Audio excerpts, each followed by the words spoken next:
One of the things we do in the Economic War Room is we train financial advisors through Liberty University. It's a partnership. So financial advisors can go on online, take a course, and become NSIC certified, National Security Investment Consultant. We talk about national security being both economic security, but also against foreign enemies.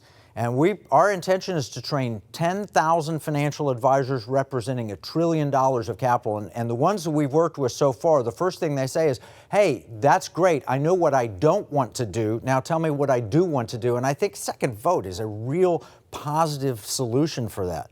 I think if we work together, training the advisors and you all providing the funds that they can use with their clients, we can help people weaponize their money and take America back. We want to go back to neutral in our corporations, and we want to take America back to founding principles, free speech, First Amendment rights, Second Amendment rights, and so forth. So let's talk. What does the picture look like? Let's say we're 5, 10 years in the future, and second vote is managing $5 billion, to have just a phenomenal 5 years. What will you be doing? What does America look like at that point?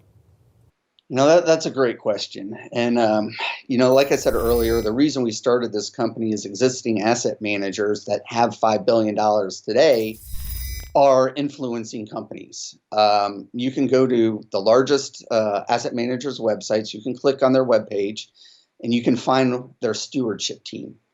And if you go to that and you see what their stewardship teams are doing, one of them in particular talks about how they contacted 482 corporate boards and management teams last quarter alone. And they contacted these people and were telling them that they need to start making progress towards hitting preset ESG metrics, or they will be voted out. So these large asset managers are taking a really social justice activism to a new level. They're telling companies, you need to implement these ESG metrics. You need to talk to your suppliers, your vendors, and even your customers about what you're doing and get them on board. Even if we're $5 billion, we would never do that. But I do want to be able to go to those companies and say, you are being influenced by everybody on Wall Street to do one thing. We would ask you to remain neutral. We would ask you to consider doing something maybe polar opposite. And if that CEO then answers me and says, Dan, I hear what you're asking. We're not going to do that. We're not going to do what you're asking. We want to stay neutral. As a matter of fact, the other people that are calling me from the other side, I'm going to tell them the same thing. That, in my mind, would be a perfect outcome.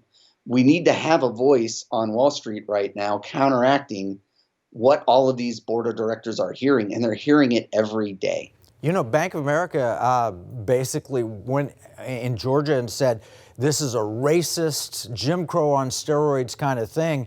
And then Moynihan, who is very left, liberal leaning, he heard from the other side and he backed up a little bit, didn't he? That's my understanding, and that's great. I hope that has some legs and it continues. I hope people understand that being neutral is actually probably a good thing.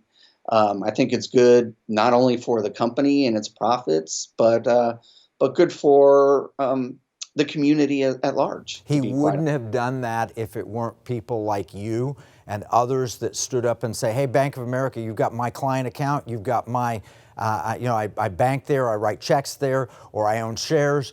Don't go woke. And the problem is it's you and it's 100,000 others on the other side, but you've got a great start. I'm really proud of what you're doing.